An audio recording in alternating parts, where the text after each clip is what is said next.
All right, so welcome to our whole body migraine assessment call. So quick recap of what we do on the WBA here is we are looking at the individual person's unique collection of symptoms body-wide, not just migraine specific, but body-wide, that gives us a little bit more understanding of some of the biochemistry that could be contributing to the migraines. And so we're looking at assessing that whole body picture to give us a better understanding. And then we can kind of narrow down some of the target areas that need to be worked on. So in the whole body migraine assessment, I first review the information shared by the person on their application form and evaluate them based on their symptoms. And then we're looking for patterns that those symptoms reveal. And then that will help to guide us towards, digging a little bit further into specific areas that might be at play for them. So today we have Shalisa M. So Shalisa and I had a in-person or a phone conversation back in August of 2020. So about 6 months ago, maybe a little bit more than that now. Anyway, and at that point, she was having daily migraines, and she's been having them since 1983. When we talk, I gave her some ideas on some things that might be going on for her. And she apparently has been working on them because what she writes in her application form, the one phone call I've had has helped me tremendously. And when she answered, how many migraines do you typically have a month? She now says 5 or more. So from daily to 5, and that's just with a very short conversation about the symptoms that she's having and how they might be playing a role for migraines. So that is the power of this kind of approach. I love that you put that in there, Shalisa. Thank you. So we're going to reevaluate kind of where she's at now and some of the new things that I'm hearing coming out. Last time we had talked, there were quite a few things that we had, quite a few lists of things that we had talked about. So I'm not going to go into any of those because now we have new symptoms to assess. And that is often what happens as you work through the obvious ones when you get started. Then when you readdress things 6 or 12 months later, the picture has changed. And so then we have new symptoms coming forward, new patterns emerging as you work through that healing process. So well done, Shalisa, with whatever it is that you started doing after our conversation. Well done with how far you've come so far. All right, so she shares that her migraines typically start between 12 and 3 p.m., 12 p.m. and 3 p.m. She has a lot of GI symptoms. She has a lot of allergy, eczema, asthma, watery eyes, kind of allergy type symptoms. She has a history of some depression, family history of some depression, anxiety, bipolar, things like that.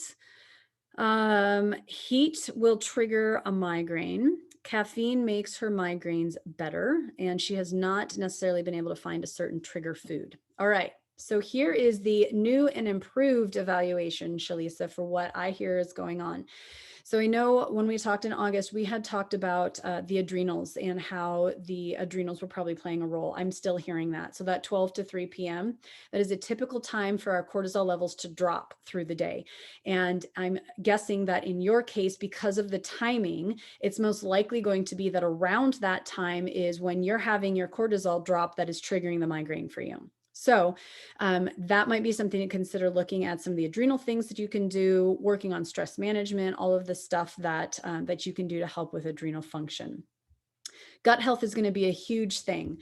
So that is something that I don't know. I think we talked a little bit about that at our last call, but definitely if you're still having a lot of GI symptoms, constipation, diarrhea, acid reflux, gas and bloating, you name it, that is telling us that there is something either from a dietary component that you are still eating that your body doesn't like, or number two, it could be that you just have a lot of inflammation and just kind of everything is causing problems. Another thing to take a look at from the GI standpoint is there an underlying infection that hasn't been caught? So one of the most common things that I run across that's undiagnosed is SIBO, small intestinal bacterial overgrowth.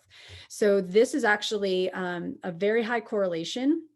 Something like 54% of people with migraines have IBS symptoms, such as yourself. And Then a different statistic says that about 84% of people with IBS actually test positive for SIBO. So if you think about that, that's a pretty high percentage of people with IBS type symptoms that have that infection that is not commonly screened for in conventional medicine. And SIBO can be linked to migraines because it's an infection. And so then that can cause a just generalized inflammation and not being able to absorb your food and your nutrients as well, which then leads to depletion in those biochemical pathways that are out of balance. So I would definitely have a conversation with your doctor about, looking at SIBO as a potential issue. All right. But barring any other infection, taking a look at how diet might be playing a role, and then really working on helping to heal and clean up the gut. So there's a lot of protocols and things that can be done to help support gut health. And that would be an important thing to take a look at. Definitely a very big histamine piece. If you have all of the symptoms, eczema, asthma, random runny nose, watery eyes, sneezing, seasonal allergies, your body is not processing histamine properly. I know this is something we talked about back in August as well. And so taking a look at a low histamine diet, taking a look at how you can best support your body's histamine processing and kind of cleaning out that histamine piece. So there's protocols and some kind of nutrient therapies that you can do to actually help your body metabolize and get rid of the histamine more effectively. Elevated histamine levels definitely do trigger migraines, so that could be an ongoing issue. And it can be also very tricky because histamine can be found in a lot of different foods. So that can also link back to the GI issues that you're having and the fact that you haven't been able to identify a specific food trigger, because it might not be a food, it might be the histamine in the food. And depending on how much of those histamine foods you're eating through the day, that might be the trigger, right? Instead of the actual like avocados. Avocados themselves are higher histamine. They might not be the trigger, but you eat avocados along with, some other foods that are higher in histamine, then that could definitely be the trigger for you. So taking a look at that, working on healing up the gut, you might find that a low histamine diet for a while is helpful for you. And then that also might help with some of the GI issues as well. And then given the family history and personal history with depression, anxiety, bipolar, ADHD, I'm not saying who has what, but that's something that she had mentioned with family and personal history, have some of those to some extent. And so that definitely points to some genetic mutations. I don't like using the word mutation. Genetic variants. I need to remember variants. You have some genetic variants that could be contributing. So one in particular is called MTHFR. It's the mother effer gene. And that actually is linked to migraines in familial things. So one of the things that we look for in people with this kind of a family history of some of these mental and emotional things is we look at MTHFR. And so that doesn't necessarily, it's not a migraine specific, but there is a link between people with migraines and a family history of these kinds of things. So that's definitely something to take a look at. One of the important things is that you might not tolerate B vitamins very well. So that's something, if you're taking a B vitamin or a B complex, that might be something that is not going to be the most beneficial for you because of how your body is able to utilize or struggling to utilize those B vitamins. So there are certain forms and certain types of B vitamins that you need to kind of steer clear of and or emphasize. So that would be something to talk to your doctors about which ones would be appropriate. And then last but not least, the last thing that I'm hearing, so exercise, heat or exercise triggers a migraine, caffeine makes a migraine better. This picture indicates that there is a vasoactive component. In your case, it's most likely vasodilation triggers the migraine. So much as we talked about how histamine can contribute to your kind of overall dietary triggers, arginine can also be a dietary component contributing to the migraines. So it's going to be really hard to go antihistamine and low histamine, low arginine. So I wouldn't necessarily say both of them. What I would say is track your symptoms your migraines in relationship to your intake of histamine, to your intake of arginine. And just a brief thing on arginine. Arginine is a precursor, an amino acid that helps to make something called nitric oxide that causes vasodilation. So that's where that link comes into play.